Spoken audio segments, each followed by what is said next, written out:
प्यारे विद्यार्थियों, circle point YouTube channel पर आप सबों का स्वागत है। जीके जीएस के श्रृंखला में मैं आप सभी विद्यार्थियों का एक बार फिर स्वागत कर रहा हूं और हम लोग पॉलिटी के क्लास को आगे बढ़ाते हुए रीट याचिका या आलेख का दूसरा क्लास आपको लेकर आए हैं। कितने प्रकार का रीट होता है, इसको कौन जारी कर सकता है, कौन अनुच्छेद के द्वारा जारी कर सकता है, किस परिस्थितियों में जारी कर सकता है, यह रीट या याचिका के पहला क्लास में आप लोग को दे दिया गया है। आज हम लोग का दूसरा क्लास है। 5 प्रकार का रीट होता है, जिसमें से हम लोग देख चुके थे बंदी प्रत्यक्षीकरण को, और आज हम लोग परमादेश से देखेंगे। परमादेश है, प्रतिषेध है, उत्प्रेषण है, अधिकार परीक्षा, 4 को आज हम लोग कवर करेंगे। तो बच्चों, अगर आप में से जो कोई भी पहला क्लास अगर रीट याचिका का नहीं देखे हैं तो आप देख लीजिए, क्योंकि उसके देखने के बाद ही आपको यह वीडियो समझ में आने वाला है कि रीट का आखिर क्या अर्थ होता है और इसको लागू किन परिस्थितियों में करते हैं। तो चलिए हम लोग बढ़ते हैं।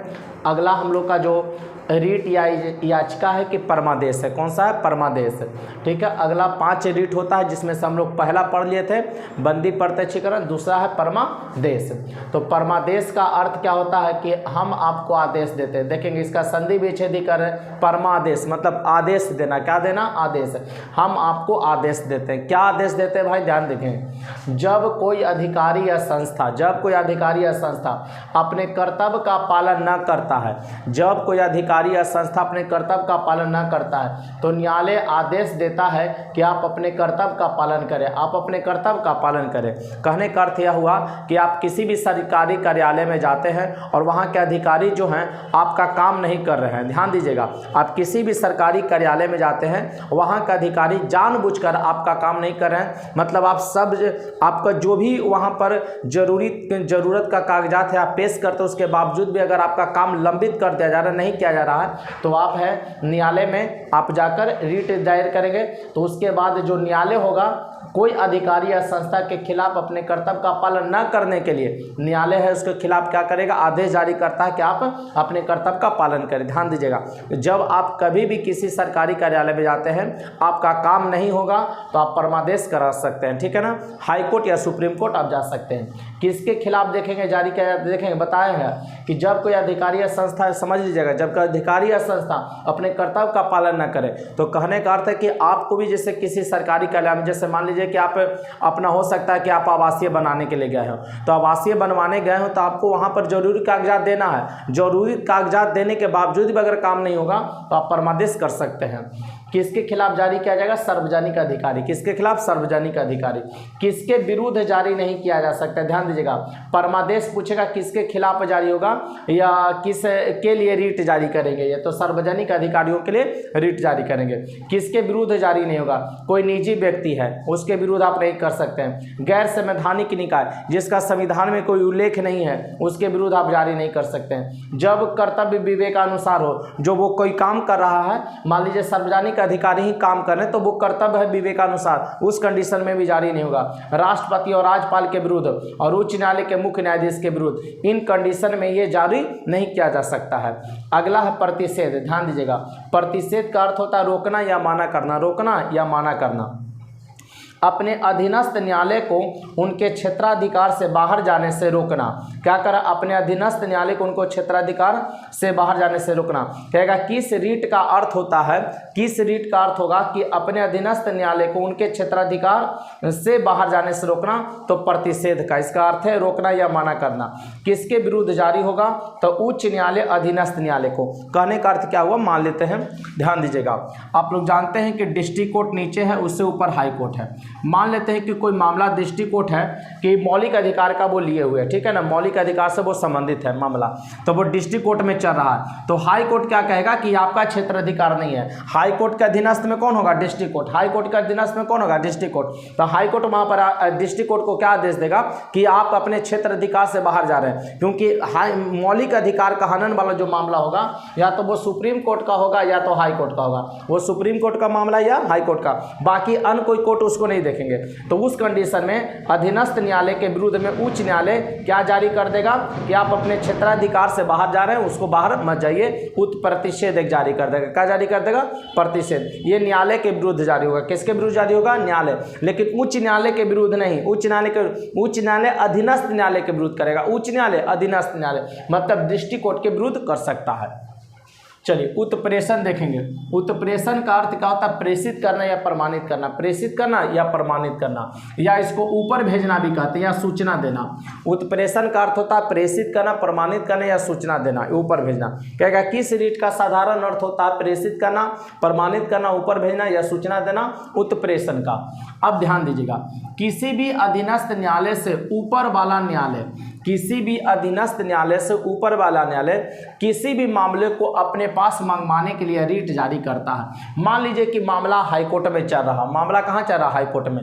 तो हो सकता है कि हाईकोर्ट अपने पास मंगवा ले, सुप्रीम कोर्ट है ना, सुप्रीम कोर्ट अपने पास मंगवा ले, या हो सकता है कि मामला डिस्ट्रिक्ट कोर्ट में चल रहा हो, हाईकोर्ट अपने पास मंगवा सकता है, हाईकोर्ट अपने पास मंगवा सकता है। क्लियर है कि क्या कहा? किसी भी अधीनस्थ न्यायालय से ऊपर वाला न्यायालय किसी भी मामले को अपने पास मंगवाने के लिए, अपने पास मंगवाने के लिए रीट जारी करेगा। तो कहता प्रतिषेध, ध्यान दीजिएगा अंतर क्या है? प्रतिषेध कार्यवाही के दौरान कार्यवाही को रोकने हेतु, ध्यान दीजिएगा, प्रतिषेध है कार्यवाही के दौरान कार्यवाही को रोकने हेतु, जबकि उत्प्रेषण रीट, उत्प्रेषण जो रीट होगा, याचिका होगा, कार्यवाही की समाप्ति पर निर्णय को रद्द करने हेतु, निर्णय को रद्द करने हेतु जारी किया जाता है। ध्यान दीजिएगा, दोनों में थोड़ा सा अंतर है, ध्यान दीजिएगा। ये प्रतिषेध क्या कहता है कि कार्यवाही को रोकने हेतु जारी किया जाता है, कार्यवाही को रोकने हेतु, और उत्प्रेषण क्या करा? कार्यवाही की समाप्ति पर निर्णय को रद्द करने के लिए, निर्णय को रद्द करने के लिए। प्रतिषेध और उत्प्रेषण, प्रतिषेध और उत्प्रेषण कार्यपालिका विधायिका के विरुद्ध जारी नहीं किया जा सकता।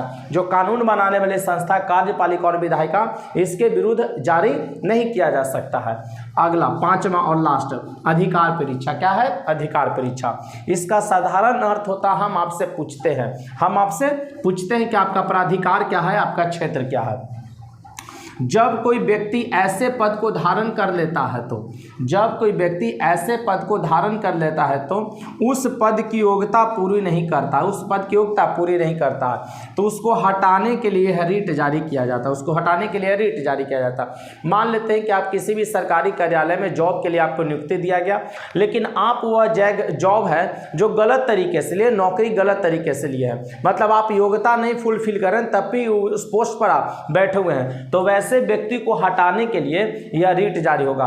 कहेगा किस कोई व्यक्ति जब पद की योग्यता को पूरा नहीं करता है और उस पद पर बैठ जाता है तो उसको हटाने के लिए कौन सा रीट जारी होगा? अधिकार परीक्षा। फिर से समझिएगा, जब कोई व्यक्ति ऐसे पोस्ट पर बैठ जाता है जिस पोस्ट की एलिजिबिलिटी, उसकी योग्यता वो पूरा नहीं कर पाता है, तो उसको हटाने के लिए कौन सा रीट जारी करेंगे? तो अधिकार परीक्षा करेंगे। किसके विरुद्ध ये जारी होगा? तो ऐसा व्यक्ति जो सार्वजनिक कार्यालय में हो, जो कि सरकारी कार्यालय में हो, सार्वजनिक मतलब वो सरकारी कार्यालय में होगा, उसके लिए जारी होगा। किसके विरुद्ध जारी नहीं होगा? तो मंत्रिमंडल कार्यालय के विरुद्ध जारी नहीं किया जा सकता है। निजी पद पर आसीन व्यक्ति, मंत्रिमंडल है ना, जानते हैं कि मंत्रिमंडल में बहुत सारे, मंत्रिमंडल का जो पोस्ट है उसमें कोई योग्यता नहीं होता, सिर्फ उम्र सीमा होती है, देश के है ना, भारत के नागरिक होने चाहिए, कुछ कंडीशन है, बाकी उसमें एक कोई कंडीशन है कि आप इतना पढ़ा लिखा होना चाहिए, ऐसा कुछ कंडीशन है नहीं। तो मंत्रिमंडल कार्यालय के विरुद्ध जारी नहीं होगा। निजी पद पर आसीन व्यक्ति के खिलाफ, मान लीजिए कि आप किसी कंपनी में हैं, ठीक है, आपके पास कोई डिग्री नहीं है, लेकिन आप कंपनी में बेहतर आपका परफॉर्मेंस है, तो उसके खिलाफ ये जारी नहीं होगा। ये नहीं आप कह सकता कोई व्यक्ति कि इसका पास कम डिग्री है, हमारे पास ज़्यादा है, तो हमसे ऊपर वाला पोस्ट क्यों है? तो वो निजी कंपनी में हो सकता है कि वो पहले से कंपनी में सेवा दे रहा, हो सकता है उसकी योग्यता डिग्री तो नहीं है, लेकिन वो कंपनी में बहुत बेहतर काम कर रहा है, तो वहाँ पर तो प्राइवेट कंपनी में क्या है कि आपकी एलिजिबिलिटी, आपकी योग्यता देखकर ही आपको नौकरी पर रखा जाता है, वहाँ डिग्री कोई खास मायने नहीं रखता है। लेकिन सरकारी नौकरी में आवेदन करने के लिए हम लोग को क्या चाहिए? डिग्री चाहिए। अगर आपके पास योग्यता है लेकिन डिग्री नहीं है तो आप आवेदन नहीं कर सकते हैं, योग्यता का कोई महत्व वहाँ पर नहीं रह जाएगा आपको। चलिए अगला ध्यान देंगे कि किसके विरुद्ध ये किसके लिए जारी होगा? तो ऐसा व्यक्ति जो सार्वजनिक कार्यालय में हो। और किसके विरुद्ध जारी नहीं होगा? तो मंत्रिमंडल कार्यालय और निजी पद पर आसीन व्यक्ति के खिलाफ ये जारी नहीं होगा। इस रीट हेतु आवेदन कोई भी व्यक्ति कर सकता है। ध्यान दीजिएगा, हमने देखा बंदी प्रत्यक्षीकरण, परमादेश, प्रतिषेध, उत्प्रेषण, है ना, तो ये चार थे कि चार जो दो पीड़ित व्यक्ति वही कर सकता है, जो पीड़ित व्यक्ति है वही आवेदन याचिका जारी कर सकता है। बंदी प्रत्यक्षीकरण, परमादेश, उत्प्रेषण और प्रतिषेध जो व्यक्ति पीड़ित है वही जारी कर सकता है।